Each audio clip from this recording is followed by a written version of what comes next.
Harry, do we need a theme song? No! Welcome back to Up The Duff. In episode 4 today, we will be discussing recent loan signings and seeing how they are doing, what they're up to now. We'll talk about 3 or 4 in detail, mention some others too at the end if we have time. First things first, we need to clarify something. Harry, did you originally get the joke in Up The Duff? Yeah, of course I did. Good, because Like- some people don't.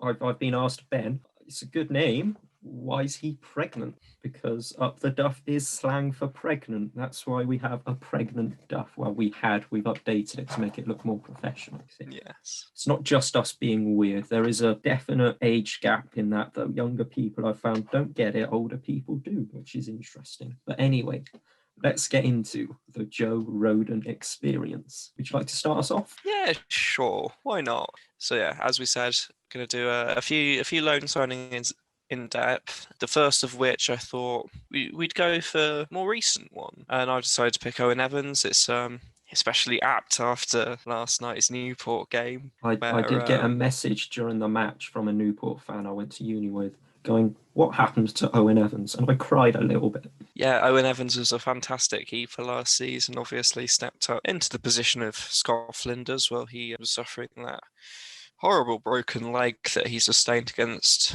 Oldham. I think we were all very concerned about, Scott's welfare more than anything else, but also the kind of impact that could have on the squad as a whole. And Owen stepped in. He played 12 games for us, and in that time, he only conceded 10 goals, 3 of which were unfortunately against Northampton in the second leg of the playoffs. But You don't talk about that. No, we don't like referring to that horrible heartache. But yeah, he was a fantastic keeper. Very, very rarely put a foot wrong, and I don't think he's at a different club on loan at the moment. I think he's just an understudy at Wigan. That is painful to hear. Yeah, when Flinders did have that injury, Lovett did come on and do quite well, but it was the same as a few years ago where they didn't think Lovett would be ready, which is why we got Rob Lainton on that one match loan. I feel like Owen Evans was the perfect goalkeeper for us. He was a great shot stopper. His distribution was the best I've seen at a Cheltenham keeper in a long time, and it may have contributed to Macclesfield's unfortunate demise, but for us, in the selfish point of view, he was a fantastic goalkeeper, I think. I completely agree. He was the perfect keeper for Michael Duff's playing style. You can see why he picked him. He came straight in. His ability to stop shots was largely on par with Scott Flinders, but his ability to distribute the ball is arguably even better. And I think it goes to show this season just how important the goalkeeper can be. I want to go in too hard on Josh Griffiths. It's not fair. He's only a kid, but he's 6'6". There's 1 foot and 4 inches between his head on the crossbar. You should not be able to put it over him from your own penalty area. He's had good moments, and unfortunately, last night and also against Grimsby, he's shown that he's not quite as reliable as a Flinders or an Evans. And I think the best way of putting it is that the team could be semi-successful with Griffiths in goal, but if you want to win the league outright, you can't afford those kind of slip-ups. I'm sure he's got the full backing of Michael Duff, and he's made it very clear as well that he's here to learn, and I'm sure we can all appreciate that. But at the same time, from a selfish perspective, I think we all want to actually win the league. No one wants the uncertainty of playoffs. I don't think you'd want to just settle for second or third while you could come home with the trophy. So, all very, very good points. Yeah, we won't rip into Griffiths. It's not fair. I thought he was very good in that game against Peterborough when we beat them. And I thought, oh, we've got ourselves a good keeper, but he hasn't hit that peak. But we're going to move on from him. We're going to move on from who you mentioned, which was Owen Evans. I'm going to talk a little bit about Joe Morrell, who we had as part of a trio from Bristol City. We got Freddie Hines, who I don't know what's happened to him. Taylor Moore, who plays for Bristol City regularly. the Bristol City fan I know doesn't like him and says he's not very good. And then Joe Morrell, who's now at Luton Town, has played 7 times this season, having moved there for an undisclosed fee in the summer. And I feel like out of a lot of our loans recently, he's gone on to the most success. I completely agree. I think he's a full-on Wales international now as well. He's played 7 times for his country. Yeah, can't leave that off his CV. Yeah, he was a fantastic player when he came to Cheltenham. That goal against Luton, I still remember. Pops into my head that- randomly. It's an That goal absolute. against Luton was. That is That's the reason they've signed him. I reckon they've been trying ever since he scored that, because I know how much their manager hated Cheltenham and only wanted to get promoted so he'd never have to play us again. Nathan Jones wasn't particularly fond of us after the 3-0 the season before. You know, that 2-2 where Flinders got an assist. That is one of my highlights of Cheltenham, because I ended up about 20 feet to the left of where I was, and I don't know where you guys ended up after that goal. It was it was a fantastic moment because, you know, conceded in the 85th minute, I think. Luton went 2-1 up. You know, got a last minute counter attack, and their keeper just don't know what he was threw the ball out of play behind the goal. It was unfathomable. It was unfathomably stupid. I can't believe he made it, and you know, Scott Flinders came up and rubbed it in his face, whipped into the box. He gets his head on it. Will Boyle taps it in, and we all go mental. It's one of those moments you just don't forget, you know. Yeah, so I'm just going to go through Joe Morrell's career, because it was a bit, I'd say, out the blue of him being sent to a League Two club.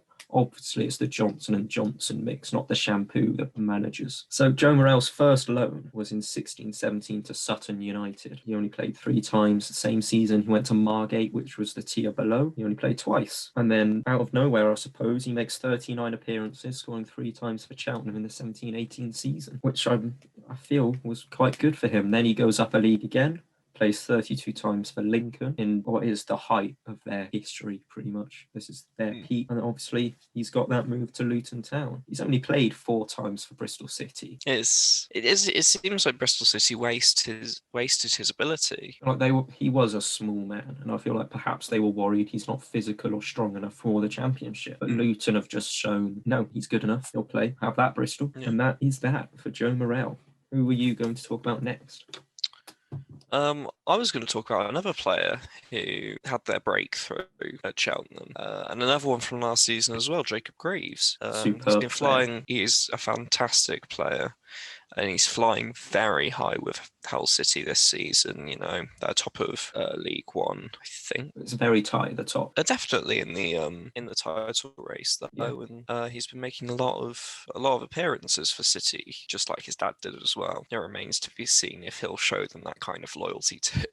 I think we really did manage to capitalise on the Cheltenham link with manager Grant McCann and Mike Duff, and that was really good for us. Sheaf was a good player for us. Greaves was just out of this world. Greaves is, I say this about at least one lone player per season, and it hasn't always happened, but Greaves is going to the top. Yeah, Jacob Greaves he's definitely going to the top. You know, he was 18 years old and he joined us. You know, immediately displaced Will Boyle of all players. You know, that is not an easy task by any means. He played 35 games last season, and the team managed to keep 11 clean sheets with him in the lineup. It's mental. That back 3, Tozer, Raglan and Greaves, that was a League One standard back 3. Obviously, Raglan, he is a League One standard defender. We got him just because he was out of favour at Oxford. But Greaves just came in and made them outstanding. And then Owen Evans in behind. That back 3, you could win promotion from League One with, in my opinion. Definitely. Maybe you'd have to change Tozer for someone. But Raglan, Greaves and Evans were just a dream. Again, it's perfect for Michael Duff's tactics. You know, he's like Owen Evans, a fantastic distributor of the ball. He's a centre-back who's very capable of pinging a long pass across the pitch. And, you know, that's something that Will Boyle can do. No doubt about that. Will Boyle is a fantastic player. But Will Boyle has scored more for Cheltenham than Dan Holman. He's that level of goal scorer. But Jacob Greaves just had that kind of consistency with his passing that we don't see from any of our other centre-backs. Any other players in League Two even. He's an outstanding player. Are we ready to move on to my number 2? Yeah, I'd say so. I've gone for another outstanding player from last season in Jake Doyle Hayes. Ooh. I wonder why You picked him, Ben. Because I am a very big fan of St Mirren in the Scottish Premiership. I'm not. I like Villa. Obviously, I like Villa. And I thought, we've had 3 loanees recently from Aston Villa. Can you even remember the other 2? How recent are we talking? Since we got promoted from the National League. Suleiman Yes. and Mooney. Correct. If I were to rank them, Doyle Hayes, no matter what, he's at the top. I thought he was superb. He made 36 appearances for us. He scored in that cracking game against Bradford. He was a massive part in us reaching the heights that we did. Yeah, I liked him. He was a very important player to the team. I thought he made a lot of appearances. It was weird that he was out of club for so long in the summer as well. I think we all thought that He'd get snapped up. Yeah, really quickly. To be fair to him, he's sitting pretty in 8th in the Scottish Premiership. Do you know the only team to domestically beat Rangers this season? By any chance, was it St Mirren? It was. They beat them in the Scottish Cup. Rangers are storming to the league title, unbeaten in the league, but St Mirren beating them in the Scottish Cup. And you've got to say, Doyle Hayes was a big part of that. I have no idea. Would just agree that he is. For the sake of this, I'm sure he was. So I'm going to do what I did with Morel, just go through Doyle Hayes' career. Obviously, Villa, he only played twice, both in the League Cup, and then on loan to Cambridge United, where he only played 6 games. And I don't really remember him being at Cambridge, which was odd. And then obviously he's come to us, 36 games, 1 goal, off to St Mirren. And I feel like we got absolute peak Doyle Hayes, because it could have gone the other way and he played like he did at Cambridge, which I can't say was bad because I don't really remember it. But he's come in and be superb. And he's still only 22. He's 2 years younger than Joe Morel. So he's still got that chance to make it to the top. Yeah, definitely. Want to do your third choice? Yes, I would. Third choice was a little less recent, but arguably very important to the club in the last 5 years, and that was Scott Brown when he rejoined us on loan from Wycombe in the 16-17 season when we were in quite a bad position coming up to that January transfer window. It was an interesting signing on the fact that we played Wycombe and he played, and then about 2-3 days after it was released that Scott Brown's coming back. I was ecstatic, but I wasn't. His chant's not the most imaginative. It was Scott Brown, which I think we could have done more with. But doesn't matter how good or bad your chant is when you are that good as a goalkeeper. Completely agree. Yeah, he came in, shored up the defence massively, along with, a few other defensive reinforcements on loan, Manion Orise, Tin Plavetic as well. Tin Plavetic was massive. That's all I remember about. He could make a goal line clearance by sticking his foot out from the halfway line. He was that big. I remember one game he made that sort of clearance and then went and scored, and I was like, how has he done that? Scott Brown, weirdly, was only 6 foot, which is a bit short for a goalkeeper, but he was still superb. I think it was Cambridge United where he's managed to get from one post to the other, just dived across to parry away a header. And then when we played Grimsby, Kelly scored a lovely goal, but very early on, when it was 0-0, Grimsby had a free kick and he's gone. It looked like they were going to cross it in. And then whoever's taken it's put it top corner. And Scott Brown's managed to get across his box and parry it over. If that had gone in, our season could have just completely gone the other way. Definitely. We stayed up by the skin of our teeth, and if not for that Hartlepool game on the second to last day of the season, that pumping at Portsmouth could have been very different for us and for them too. Yeah. Oh yeah. That was as bad as that was for us. It's still one of my favourite ever games, just because of the experience of it. Obviously, it wasn't very fun getting beaten 6-1, but yeah, it was still. It happens. It was infuriating that we could have signed Scott Brown permanently for about £5,000, which I don't get why we couldn't. Obviously, we don't know the finances in depth, but Port Vale went and got him. He's been superb for them as well. Yeah. Wait, he spent an extra season at Wycombe though, didn't he? Oh yeah, he won the league or got promoted with Wycombe as well. Yeah, but we could have signed him very cheaply and avoided that whole catastrophe with John Flatt coming in at the start of 17-18, I think. Yeah, of course, that led to Scott Flinders coming, so which I will talk about swings soon. And roundabouts. So, we ready to move on? Yep. Now, I am going to apologise for absolutely butchering every single word I'm about to say, because I'm going to talk about the loan signing in that season, 17-18, of Illias Chatzeodoridis. Nailed it. I did. I'm very proud of myself. The apology wasn't really needed. who now is at Greek Premier League side Panathinaikos, where he's played 44 games and scored 3 goals. Now, in terms of players moving out the country, I feel like Illias is probably the success story. Yeah. I completely agree. There's not many players from Cheltenham to have left the country like he did. Yeah, Roof was one. Daniel O'Shaughnessy as well. He went to Finland HOK International now. Helsinki. Yeah, Doyle Hayes. Does Scotland count as abroad? So I'm just going to go through the career as I did. I'm just going to go through the career of Illias as I did with the others.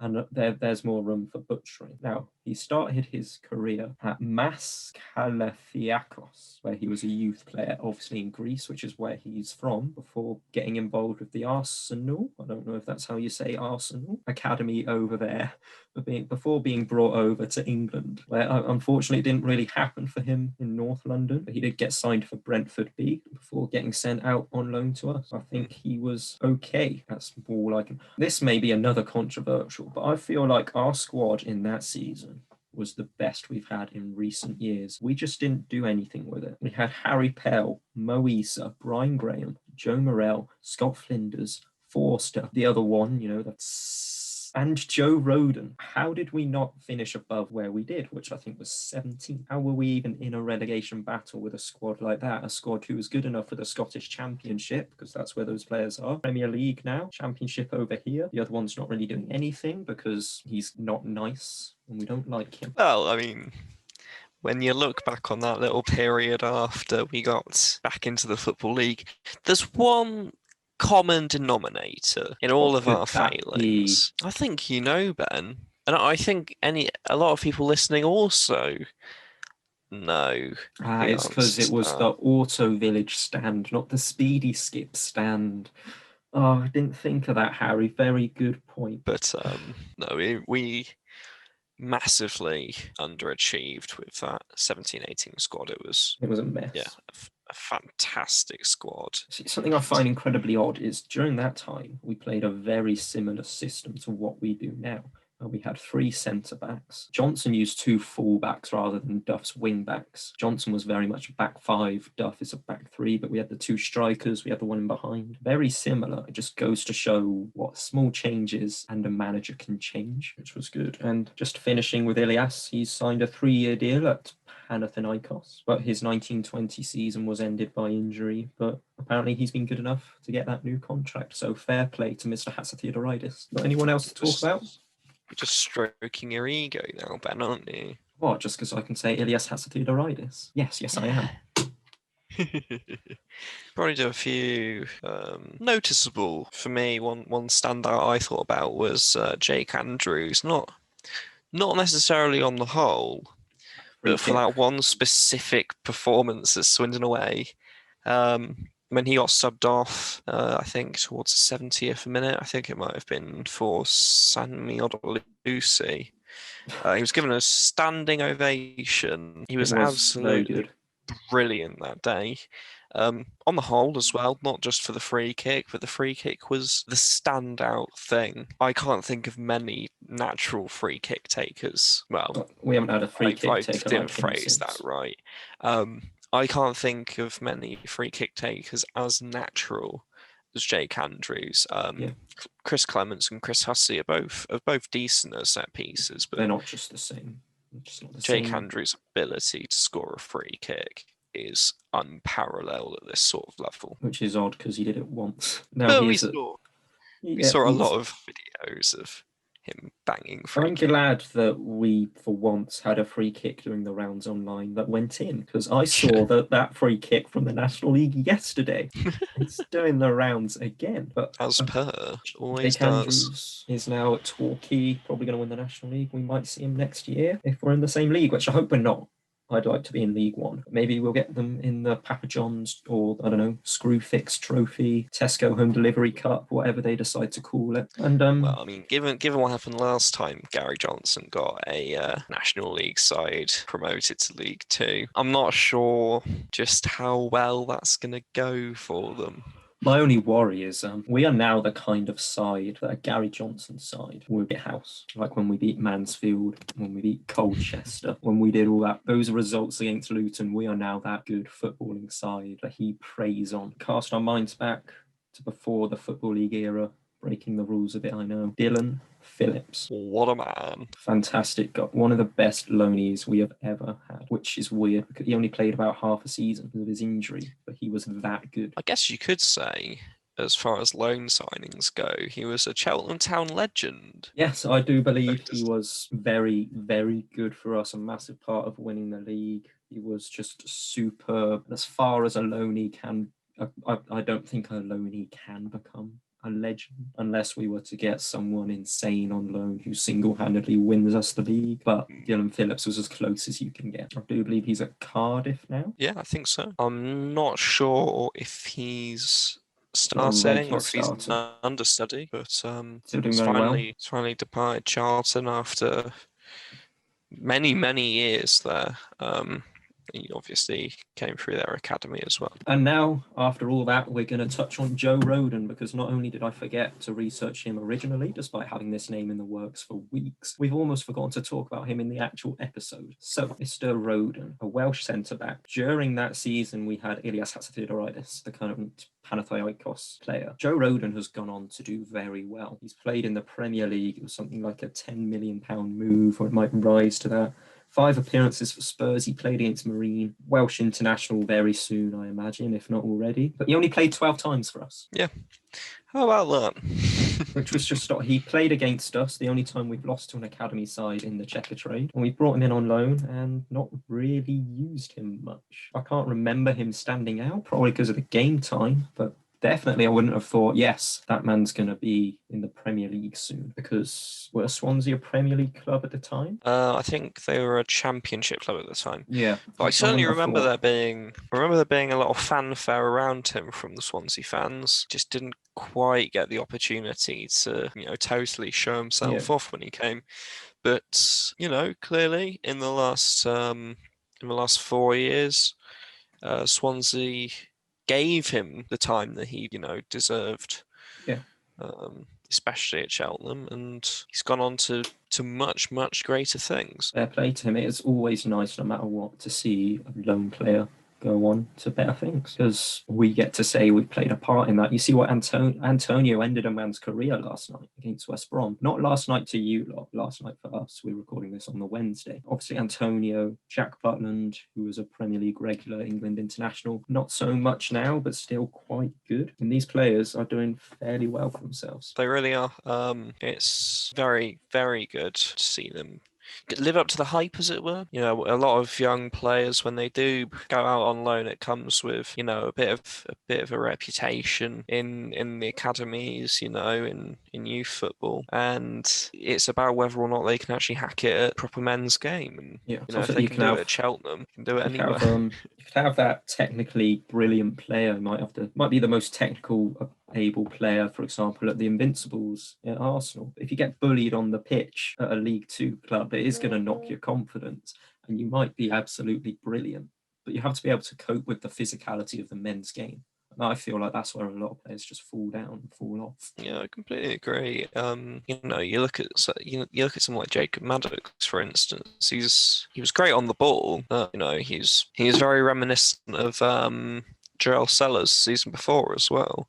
But it's just not big enough to deal with the physicality of League Two. Last night was just very annoying. I've seen lots of people defending Griffiths, and maybe it was impossible to save, but at the end of the day, their GK has scored from a goal kick, not even out of his hands or a clearance, a goal kick. Oh dear. It's just terrible. It might have been a bit unfortunate for him, but it just shouldn't happen. Happen. I haven't even been locked like that down the park when I used to be 5'4". To me, it was scarily reminiscent of the goal he conceded against Grimsby. It just so happens that the kick was taken from the opposition's 6-yard box instead of our own box instead. Wasn't ideal. Now, I think he has the potential to be a good goalkeeper, like we said earlier, but he is making too many mistakes. But apparently, if he doesn't play, we pay more, and that will cost us. But we have to weigh that up against costing points, because I would say that's cost us 3 points yesterday. That Grimsby game was a tight one. Barrow away game where he was okay, but he's been scored against again from a while out. And I remember Duff saying he's done nothing to deserve being dropped. Is that still true?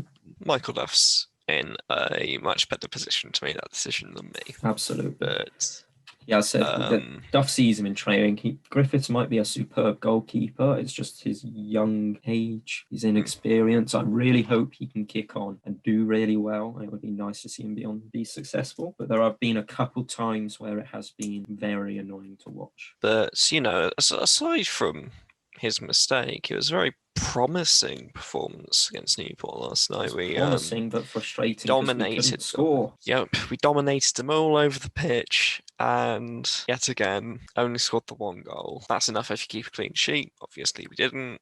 We need to start converting our chances. If we want that target, man, we should have kept Brian Graham. Brian Graham was a great striker. Bring in Danny Wright. Bring in someone who can both win the ball and put it in the goal. We'll That's just have what to we see. need more than anything right now. Moving on very quickly. Saturday. I'm very much looking forward. I feel the fans have earned this. It's just terrible that we can't go, and I am devastated. And how do you feel about not being able to go to the biggest game in recent years? It's not a nice thought, of course. Who'd have thought of all the years that this could have happened? We can't be there. On the flip side, BBC One is massive. It's the most exposure the club's probably ever going to get from a football match. You know, prime time Saturday, the most accessible channel. We just can't be there. It's massive. Club are going to get a really nice amount of money from it, and loads of people are going to be watching it. It's just people who pop the telly on, and that's what's on. They're going to be watching, and it's going to be brilliant. I have seen this picked as the biggest game in our history. I don't think it's the biggest game in our history, is it? I wouldn't call it the biggest game in our history, because I think that holds more weight. To call something the biggest game in your history is to suggest it's a winnable game. You know, it's a big game as a game with consequence. If we get knocked out, which we almost certainly will, I'm not even thinking about the thought of winning. We've still earned a bit of money. We've had a nice run. So what? It doesn't matter. We don't need to fight for it. We're just fighting for pride more than anything else. To me, the biggest game in our history is probably a playoff final, or it's, you know, a game to win a league. So those famous Russian Diamonds games, when we beat Grimsby, when we beat Halifax, when we beat Man United in 3 years' time to win the Prem, those are going to be the biggest games that we have. I feel like scoring would be amazing. A nice low score line. If they beat us 2-1, 3-1, I suppose everyone would agree that would be a positive result for us. Similar to when Villa's kids played Liverpool and the pride will come in a low score line. Would you say it's comparable to that? Yeah, I'd say so.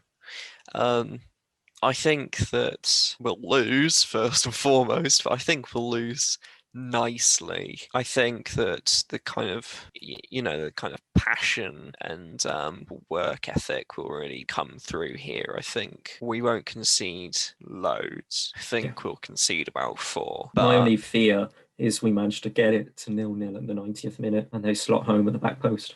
Oh no, it'd be gut-wrenching, wouldn't it, if we end up looking like we'll beat City and then we don't. But not thinking about that, because it's not going to happen. I'm convincing myself it's not going to happen. Not getting your hopes up. No, I'm going to throw some money on it anyway, because it's a lovely bit of extra incentive. But, you know, Edison to score. Don't you dare. But I have seen apparently Laporte will be playing. It'll be like the first game back for them. Man City are in action Wednesday against Villa. Hopefully that'll tire them out and they'll have to play some younger players. Maybe, you know, Jack Grealish goes on, snapping ankles, weaving around the pitch. We are going to end, ladies and gentlemen, our question of the every other week. We're going to answer it and we're going to give you the time to answer it. Just reply onto our socials, send us a message. Who is our best ever loan player?